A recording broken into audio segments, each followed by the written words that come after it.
Early in USC's game against Texas, USC tried to get 4 yards on first and goal and failed. The Trojans tried again on second down and failed. They tried again on third down and then on fourth, from the 1-yard line. They failed and failed again. USC's offense is used to getting what it wants, and usually it does. But it has faced one conspicuous problem through its first 4 games.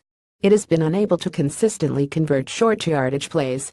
USC has put up solid third down numbers this season overall. It has converted almost 52% of its attempts, 12th nationally. But in short yardage situations, in other words, the easiest conversion attempts, with a full arsenal of offensive options, USC hits a wall. Its success rate hardly budges in short yardage. On third and fourth downs from 5 yards or longer, USC has converted 14 of 31 times this season. From 4 yards or closer, it has converted 15 of 30 times. In the last 2 games, USC has been particularly inept, successful on just 5 of 17 of these shorter conversion attempts.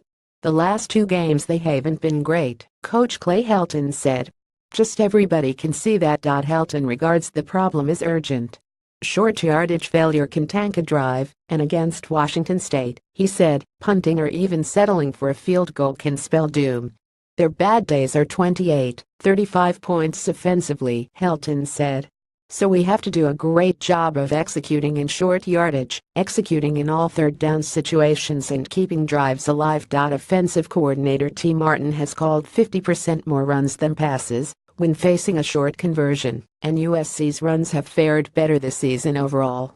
But the Trojans' most high-profile stumbles have come on fourth down, where they have been shut out in 5 attempts, and most of those plays have been failed runs. Helton said breakdowns on the line are to blame. I don't think it's play calling at all, he said. I just think in that situation we've just got to execute better. USC spent much of Wednesday's practice honing short yardage and red zone plays, Helton said. Without improvement, he said, Friday could be a long night.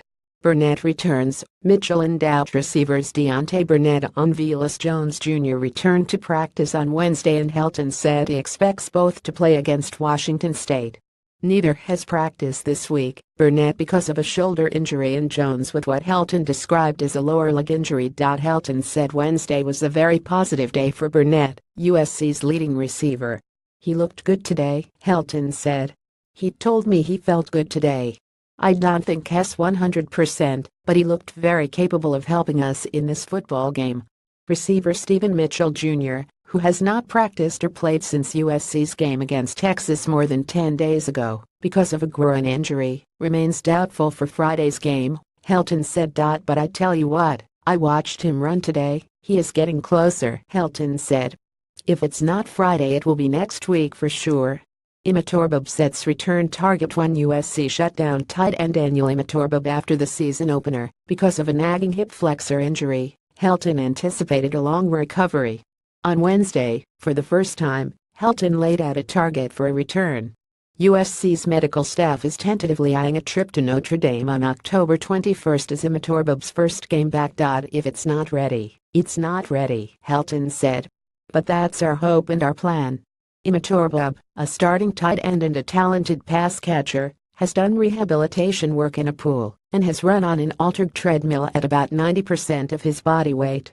Quick hits. The weather forecast for Friday's game predicts a chance of rain late, so USC practiced playing with wet footballs on Wednesday. Caption Zach. Helfand at Latums.com. Follow Zach Helfand on Twitter @Helfand.